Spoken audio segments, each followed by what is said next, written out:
Buenas a todos y tras una corta espera en esta ocasión, volvemos con el canal, pero esta vez con un tema diferente a los multiplicadores, que ya estaréis cansados de eso. De hecho, de momento he decidido que el patrón de subida de vídeos de esa serie será de un vídeo de esa serie, después otro de otra o uno suelto de un tema como este, y esto repetidas veces hasta acabar multiplicadores. Bueno, como habréis podido comprobar en el título del vídeo y en la miniatura, hoy tocaré el tema de las diferencias de poder en Dragon Ball. Es decir, si un personaje tiene 50 unidades, la unidad oficial de medida de poder de un personaje en Dragon Ball, ¿cuánto tiene que tener un personaje para que se considere que es mucho más poderoso que él? Es decir, que ese 50. ¿Qué es una cifra muy superior? Para empezar, repasaremos los casos de batallas en que tenemos cifras canónicas del poder de los combatientes, y en los casos en que no sea del todo claro el poder de un personaje, usaremos las cifras más usadas por el fandom o que sean más coherentes a mi parecer. Empezaremos con la pelea más usada por la comunidad para medir las diferencias de poder en Dragon Ball: Vegeta primer Zenkai de Namek versus Zarbon forma normal. Para empezar, el nivel de este Vegeta. En los scouters de Zarbon y Dodoria ponía 24.000 justo antes de romperse, así que muchos se quedaron con esa cifra. Zarbon y Dodoria mismamente lo hicieron. Pero puede ser más, porque se supone que esos scouters como máximo podían llegar a 24.000, así que tiene que ser más para que se rompa, porque eso significa que excedió el límite del scouter. Aún así no creo que supere las 24.000 por mucho, en eso podemos estar de acuerdo casi todos. Ahora, según menciones, datos oficiales y opinión general del fandom, Zarbon tiene entre 20.000 y 21.000. Las menciones sobre esto serían, por ejemplo, que cuando Vegeta alcanzó tan solo 22.000, estos ya se asustaron y se negaron a creer que esa cifra fuera cierta. Además, no pueden tener menos de 20.000, o creo yo que ni siquiera 20.000, porque en ese momento que he dicho antes, al Vegeta estar incrementando su poder, Zarbon y Dodoria dijeron que cómo es posible que les haya superado si se suponía que apenas llegaba a las 18.000, como si les pareciera poco. Yo diría que Zarbon y Dodoria quizás también tendrían 21.000 unidades. Así que la diferencia entre Zarbon y Vegeta primer Zenkai sería entonces de un 14% como mínimo y de un 20 o 25% como muy máximo.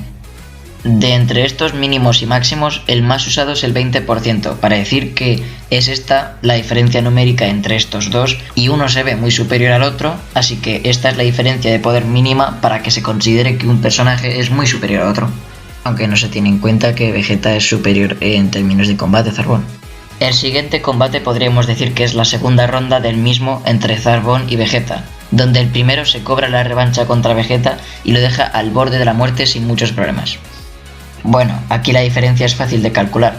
Todos o casi todos estaremos de acuerdo en que Zarbon monstruoso no puede ser menos de 26.000 ni más de 28.000. Así que la cifra perfecta, y que encaja con el multiplicador que le di a esta forma en el primer vídeo de la serie de multiplicadores, es alrededor de 27.000. Así que, a pesar de la gigantesca paliza que Zarbon propinó a Vegeta, la diferencia sería de un 8% como mínimo y un 13% como máximo. En una humillación tal y como esta, mayor a la anterior sin duda, sería necesaria una diferencia entre ambos de un 20% como muy mínimo, según la lógica de que eso ya basta para humillar. Por cierto, cabe recordar que Vegeta en el pasado recibió un castigo como ningún otro en Dragon Ball, por lo que para dejarle al borde de la muerte haría falta mucho más que una diferencia convencional para humillar. De hecho, mucho más no que una diferencia convencional para humillar, sino una para dejar casi al borde de la muerte. Y hablando de ese pasado, eso es lo que ahora nos toca ver. Por supuesto me refiero a una de las más épicas batallas de todo Dragon Ball y a la vez uno de los mayores castigos que ha sufrido el príncipe Saiyan. La pelea de Goku contra Vegeta de chicle, por supuesto. Digo, la pelea de Goku y Vegeta en la saga Saiyan, por supuesto. Bueno, estos niveles de poder ya los conocemos todos, y creo que podemos estar todos de acuerdo, más o menos. Según el Scouter y según el meme, Goku base es aproximadamente 8.000, con el Kaioken por 2 es 16.000, y el que le propinó la paliza que dije antes, el Goku Kaioken por 3, debería tener más o menos 24.000, para que el por 4 tenga alrededor de 32.000. Todo esto súper aproximado, porque Goku es más de 8.000, pero no sabemos por cuánto es superior. Ahora, Vegeta es superior al Kaioken por 2, pero muy inferior al Kaioken por 3, así que 18.000 le queda bien. Pues bien, Goku Kaioken por 3 le propinó una enorme paliza a este Vegeta, como dije antes. Sin embargo, nada comparado a la que sufrió por parte de Zarbon monstruoso, que como ya mencioné antes, lo dejó al borde de la muerte. Y sin embargo, la diferencia aproximadamente de estos Goku y Vegeta como mínimo es de un 30% y como máximo, más o menos máximo, 35%, aunque puede ser un poco más. Acordaos que esto es redondeando. Pero bueno, hasta aquí todo bien más o menos, ya se sabe que este Vegeta tiene una gran resistencia. El problema viene en el choque del Kamehameha con el Gallic Ho, ya que cuando Goku pasa del Kaioken por 3, estar en el choque en un Kaioken por 3, pasa por 4, consiguiendo las 32.000 unidades que dije antes, pues lógicamente su ataque se hace mucho más poderoso que el de Vegeta y logra engullir este por completo. Problema aquí, Vegeta también es engullido y aún así logra quitarse de él, logra apartarse una vez impactado. Bueno, después de esto, que si Genkidama, que si la raja en la espalda, que si el Ozaru se le cae encima. Después de ver esto, os pregunto una cosa. ¿Cómo un tipo que ni siquiera llega a ser un 20% superior a Vegeta casi lo mata, me refiero a Zarbón monstruoso, cuando en el pasado no llegó a estar para nada cerca de la muerte con el ataque rompelímites de un tipo que casi lo doblaba en poder? Sobre todo esto he sacado una conclusión.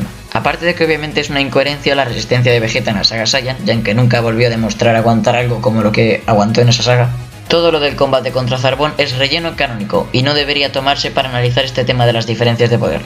Veréis, Vegeta necesitaba sí o sí un Zenkai para estar a la altura en poder para las siguientes batallas. Más allá de eso, este combate no tiene ninguna otra razón de ser. En definitiva, todo se podría haber hecho de manera mucho más coherente, aunque llevaría grandes cambios en niveles de poder posteriores. Pero bueno, antes de mi conclusión, vamos a ver un último combate. Vale, para empezar, las fuerzas Ginyu deberían rondar entre los 30 y tantos mil y 40 y tantos mil, y demostraron ser bastante superiores a Vegeta. Así que este rondaría las 30.000, 32.000, no mucho más que eso. Al ser como mínimo un 10% superior a Zarbón y como máximo un 17%, este combate contradice al anterior que disputaron. Porque según estas diferencias, Vegeta debería ir sobradamente a por él y no debería tener muchos problemas. Pero sin embargo, recurrió a estrategias sucias. Y aún así, se vio cómo se esforzaba en cada uno de sus golpes. Ahora, retrasando la conclusión una vez más, vamos con una teoría que intentará dar un poco de lógica a las incoherencias de antes de los combates de Zarbón. La diferencia entre Zarbón y Dodoria y Vegeta primer Zenkai es de un 20% a un 25% como máximo. Y Vegeta prácticamente les masacró. Bueno, a Zarbón no, pero por lo de la transformación. El caso es que después de estos combates, Vegeta no reposó en ningún momento, no descansó para recuperar energías. Antes de pelear contra Zarbón forma normal, le dijo que mató a Dodoria como si nada. Pero no lo parece por esas caras de esfuerzo que pone al hacerle aquella llave en los brazos o cuando le lanza ese ataque que lo desintegró. Sobre todo en la versión a color se puede observar esto. Entonces, lo que creo que podría haber pasado es que en realidad estuviera increíblemente desgastado en el combate contra Zarbón, en el primero contra su forma monstruosa. Pero para aparentar ser extremadamente poderoso ocultaba su cansancio. Porque si no fuera así, uno podría pensar que Zarbón es más poderoso que Dodoria, pero no es verdad. O que como mínimo pelea mejor. Aunque bueno, esto último sí que podría ser. De hecho es probable. Pero igualmente se podría notar que uno es bastante más fuerte que el otro. Y eso sabemos que no es así. Pero el caso es que según esta teoría, Vegeta sería más débil cuando se enfrenta a Zarbón. Y por eso, esa gran sorpresa de Vegeta al ver el poder que tenía Zarbón transformado. Por eso, la paliza, a pesar de que si Vegeta tuviera el mismo poder, pues la diferencia sería muy poca. A esto también le podemos sumar la resistencia de Zarbón monstruo. Como sea, mi conclusión es que estas peleas no son precisamente muy coherentes, así que todo lo del 20% que está basado en estas peleas tampoco lo es. Y personalmente, las diferencias que me parecen más coherentes, y serán las que normalmente usaré, son entre un 15% o un 20% como una diferencia clara, es decir, una diferencia en la que está claro quién es más fuerte que el otro, pero nada más. Simplemente uno es más fuerte que el otro, y eso se puede notar. Entre un 25 a un 35% como una diferencia grande, en la que un enemigo podrá ganar más o menos con contundencia a alguien que tenga la misma experiencia de combate que él. De 50 a 60% más o menos como una diferencia enorme, una en la que el enemigo difícilmente será capaz de hacer algo salvo que haya una enorme diferencia de habilidades.